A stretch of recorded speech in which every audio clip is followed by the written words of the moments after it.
I'm starting off the day in a better mood than what I was last week, so no moaning. Quite the opposite, actually. Good breakfast, good sleep, so I'm ready to go.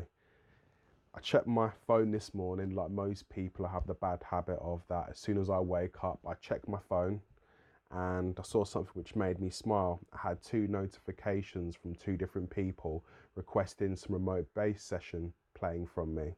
And I went back and forth with them, and what they wanted seemed pretty interesting. So I thought I would break down some of my tips for doing remote music session work. In my case, I specialize in bass, but then I also do some guitar as well, as I had some pretty interesting back and forth with these people in a short space of time. The first step being just clarifying actually what the end product is. I do a few things. I can either play from tabs, notation, MIDI, just a track, or even just a hummed idea if someone's got an idea, and then develop from that. And if they're stuck for ideas, they can just send me a beat and I'll just create an original bass line. So I offer a few different things. So the first point was actually clarifying what they want from me, which is really, really key. What was really funny was that with one of the people, I went back and forth. I got to the end of the interaction. They said, oh yeah, they want guitar, not bass guitar. And that was really on my fault, on my poor communication. I should have clarified, do you want bass guitar or do you want electric or acoustic guitar? So I should have really clarified that from the beginning. So the first point is clarifying what they actually want. The second point being, it's really, really useful to get a reference track. That reference track could be, YouTube links work well with that, of a tune that they're going for, there may be particular elements in the reference track that they like. So one person sent me the YouTube clip and I wanted to clarify what they actually liked about that. And they quite liked sort of like the low kind of muted feel to the bass, and it was quite broken up. There was lots of short notes. They quite liked that.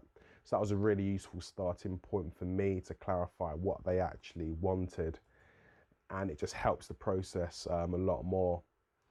The third point being, have they got a rough draft? Look, as producers, we all do the thing of, we work ages on something and then we say, oh yeah, here's the unmixed version. There's no, I'm not judging, because at the end of the day, you're paying me to help you with your track. So you haven't got to prove anything to me. If anything, I've got to prove something to you to make sure that I do your track justice. In whatever state it is, a rough draft of the beat is absolutely important. I feel, especially more from a bass playing perspective, just because it's such a feel-based instrument, it's not just the notes and what sections I play on, it's the actual feel of the track, and I can only really completely match it to the feel if I'm doing it to the actual track which it's going to be on.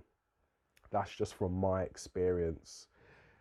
And with that track, there's a few ways of formatting that track, just for simplicity purposes, in that have the track starts right on the first beat, and then also put details of the BPM, because that will help avoid any syncing issues, because I can just quite simply drop that into Logic, play the bass line, and then when I give you the separate file, it's going to link up to your beat.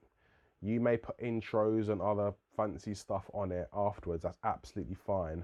But for me, as a session bassist doing this gig remotely, because I'm not in the same room as you, having it clear from the beginning so it removes all of that room for error is really, really helpful. So that really works well.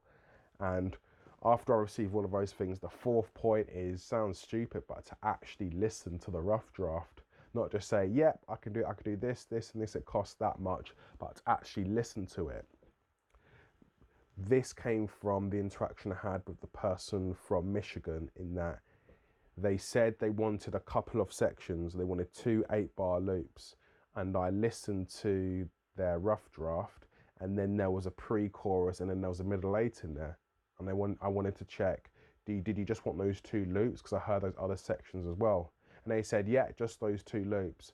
But that's good, because it clarifies what is wanted. I don't have that question in my mind, so I can absolutely focus on what they want as opposed to what I think they want, which just makes the process go a lot smoother. The fifth point being, what's the delivery format? Just so people know what to expect. I think just having that clarity and putting it in writing up front, it just helps to establish that trust and to make people feel more comfortable with you, as they're not in the same room as you. So by delivery format, I mean the sample rate. Some people want it in, 44, 100. Some people want it in 48. Typically, if they're going to be doing it to video, because after it syncs, there's some slight degrading. Yeah, there's slightly that. So just to make sure that the sound quality is there. So it's worth clarifying that. High quality files. So regardless of what they do with it, it always needs to be a WAV file from my point of view. And what I like to deliver, I always like to stress that I deliver unprocessed tracks. I got a pretty good signal chain going into my preamp that I paid enough money for, as well as the pickups on my bass. So straight away I get a good sound. So I say to people that you'll get the unprocessed sound. That's because I know the starting point of what they're getting is really, really good. But then also, secondly, I'm thinking from a producer perspective, I want to give them that flexibility to mix it in the track about how they want. I don't want to put my interpretation of that. So they've got a great starting point, and then they can mold it in whatever way to suit the vibe of the track that they're going for. And the last but not least is delivery time. In that, one person was very clear. They said, I need it soon, within 3 days. Somebody needs to go back and check with somebody that they're working with just to clarify what the timeline is. So they'll probably establish that deadline, give me a shorter deadline, so they've got some wriggle room, as we're all working to each other's earlier deadlines, aren't we? Regardless of that, it's just important to clarify when people are going to get it by, because it goes back to trust, which needs to be established even more so when you're working remotely, when you're not even in the same country and they don't know me and I don't know them. So what I'm like is based on how I interact and my clarity in answering any of those questions. And those are some of the things that I think through when I'm doing remote session work, mainly bass and some guitar. It's a lot of fun to do, and I find establishing all of that clarity up front just helps me to do my best, because I do what they want. They're happy with what they want, they're happy with what they get, and then hopefully they come back to me, which I've had a few repeat customers, which is always nice, and hopefully just to get more, because it means that I've done a good job, they trust me, and they like my sound. So that's where my head is at today. I'm going to crack on with a bit more recording, but I'll be back again next week with some more thoughts about what I'm up to. All right, take care.